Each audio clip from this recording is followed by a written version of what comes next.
Unsolved mysteries के एक और एपिसोड में आपका स्वागत है, जहां हम इतिहास के अंधेरे कोनों में उतरते हैं और अस्पष्टीकृत चीजों का पता लगाते हैं। आज हम 1973 के समय में इलिनॉइस के एनफील्ड के छोटे से शहर की यात्रा पर जा रहे हैं, जहां विचित्र दृश्यों की एक श्रृंखला ने दहशत और भय की लहर पैदा कर दी थी। एनफील्ड मॉन्स्टर, जैसा कि जांच हुआ, 20वीं सदी के सबसे दिलचस्प और परेशान करने वाले क्रिप्टिड मामलों में से एक है। इस रोंगटे खड़े कर देने वाली कहानी के पीछे की सच्चाई जानने के लिए हमसे जुड़ें।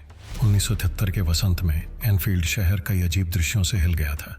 निवासियों ने बताया कि उन्होंने शहर के आसपास के जंगलों और खेतों में चमकती लाल आंखों वाला एक बड़ा बालों वाला प्राणी घूमते देखा। कहा जाता है कि यह जीव लंबा और मांसल था।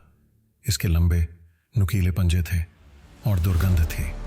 पहली बार देखे जाने की सूचना किशोरों के एक समूह से मिली, जिन्होंने दावा किया था कि उन्होंने एक ग्रामीण सड़क पर गाड़ी चलाते समय प्राणी को देखा था। उन्होंने इसे गोरिल्ला जैसा राक्षस बताया, जो 7 फीट से अधिक लंबा था। जीव ने उनकी कार का पीछा किया और वे मुश्किल से भागने में सफल रहे। हम इस अंधेरी देहाती सड़क पर गाड़ी चला रहे थे और अचानक यह विशाल जीव पेड़ों के पीछे से कूद गया। यह किसी डरावनी फिल्म जैसा था। वह लंबा और बालों वाला था और उसकी आंखें लाल चमक रही थीं। हम भयभीत थे। 1973 के पूरे वसंत और गर्मियों के दौरान दृश्य जारी रहे। लोगों ने अपने पिछवाड़े में अपने कुत्तों को घुमाते समय और यहाँ तक कि अपने घरों में भी प्राणी को देखने की सूचना दी। स्थानीय पुलिस विभाग संबंधित निवासियों के कॉल से भर गया था। हमें इस जीव की कई रिपोर्टें मिलीं और हमने उन्हें बहुत गंभीरता से लिया। हमने इलाके की तलाशी ली, लेकिन हमें राक्षस का कोई सबूत नहीं मिला। एनफील्ड मॉन्स्टर देखे जाने से शहर में भय और दहशत की लहर फैल गई। लोग अंधेरा होने के बाद अपने घरों से निकलने से डरते थे और कुछ लोग तो इस हद तक चले गए कि उन्होंने अपने दरवाजे और खिड़कियां बंद कर दी।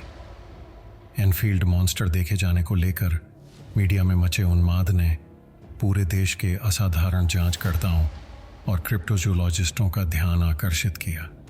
जीव की पहचान समझाने के लिए कई सिद्धांत प्रस्तावित किए गए, जिनमें बिगफुट जैसे क्रिप्टिड से लेकर भागे हुए सर्कस जानवर तक शामिल हैं। एनफील्ड मॉन्स्टर क्या हो सकता था, इसके बारे में कई सिद्धांत हैं, लेकिन कोई निश्चित उत्तर नहीं है। यह उन मामलों में से एक है जो आज भी रहस्य बना हुआ है। अंततः एनफील्ड मॉन्स्टर का दिखना कम हो गया और 1973 के अंत तक यह प्राणी अब और नहीं देखा गया था। हालांकि यह मामला आज भी लोगों को रोमांचित और हैरान करने वाला है। एनफील्ड मॉन्स्टर उन अस्पष्ट रहस्यों की याद दिलाता है जो अभी भी हमारी दुनिया में मौजूद हैं। यह एक ऐसी कहानी है जो पीढ़ियों से कही और दोहराई जाती रही है, और यह जीवन के सभी क्षेत्रों के लोगों की कल्पना को आकर्षित करती रही है। एनफील्ड मॉन्स्टर के रहस्य की इस यात्रा में हमारे साथ शामिल होने के लिए धन्यवाद। याद रखें, वहां अभी भी कई अनसुलझे रहस्य हैं जो खोजे जाने का इंतजार कर रहे हैं। कौन जानता है कि यदि हम खोज जारी रखने का साहस करें तो हम किन रहस्यों को उजागर कर सकते हैं।